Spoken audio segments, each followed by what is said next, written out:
Ben Affleck could be the real DCEU Batman after the Flash movie.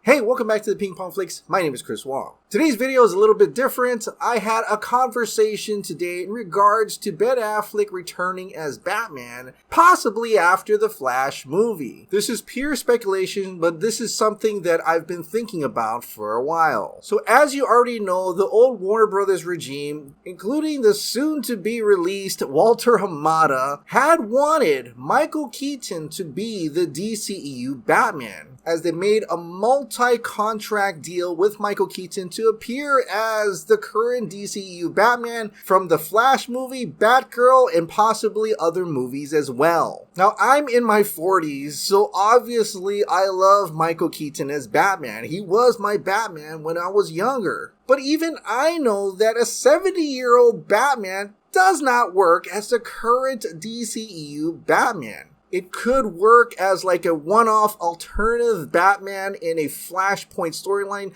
like in the Flash movie, but anything after that, it's just dipping too much into the nostalgia well. And it's quite possible that Discovery themselves also wondered, Walter, why did you get a 70-year-old Batman to become the DCEU Batman? That just doesn't make sense, especially when they said they have a 10-year plan. 70-year-old Batman 10 years from now? Yeah.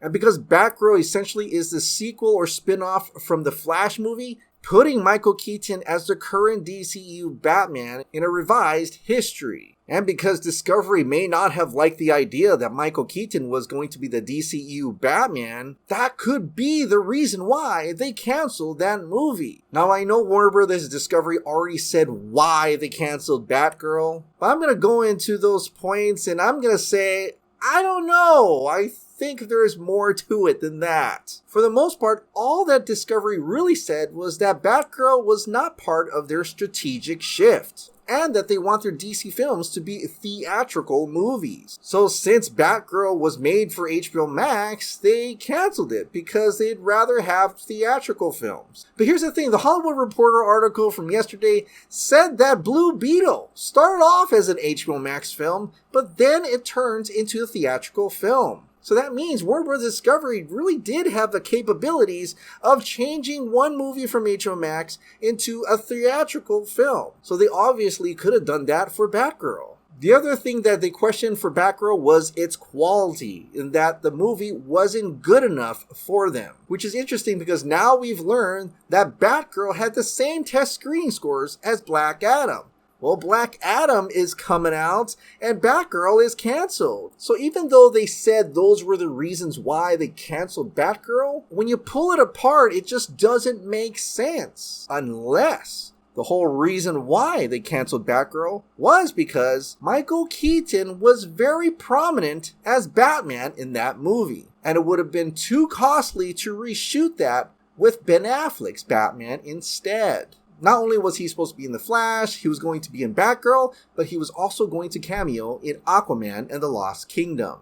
And it seems like Warner Bros. Discovery went out of their way to change Aquaman and the Lost Kingdom to have Ben Affleck appear there instead of Michael Keaton. And now we're left with only Flash to have Michael Keaton as Batman in that movie. So putting all those pieces together, I'm willing to believe that Michael Keaton is not going to be Batman after the Flash movie. The Flash movie could really be a one-time deal. And so that leaves Ben Affleck to be the DCEU Batman. But of course, we constantly have people saying he's done being Batman, he's never coming back. But time and time and time again, he continues to come back to reprise his role as either Bruce Wayne or Batman. When he said he was done playing Batman, he showed up for additional photography for Zack Snyder's Justice League. When they said he was done with Batman, all of a sudden he reprised his role as Batman and Bruce Wayne in the Flash movie. When people said that that's the last time he's ever going to play Bruce Wayne, he came back to play Bruce Wayne in Aquaman and the Lost Kingdom. So if Ben Affleck were to return as the DCEU Batman, the Flash movie would be the movie to find out if that was happening. Now, I know the current cut still has Michael Keaton and Sasha Calle as Supergirl at the end of the Flash movie in a new DCEU universe. But this movie's not coming out till June of next year. There is a lot of time for reshoots or additional photography. And yes, the movie cost over $200 million, but most of the time, and maybe even all of the time, reshoots and additional photography are always included in the contracts. Meaning if they need the actor to come back for reshoots or additional photography, they have to come back and do those. And like I've said, it's really a simple fix at the end of the Flash movie. Just have Ben Affleck show up as Bruce Wayne coming out of his car. Boom, we're back in the old DCEU. Alright, so what did you think of all those reasons why I think Ben Affleck is going to return as the DCEU Batman and not Michael Keaton? Share your thoughts in the comments down below.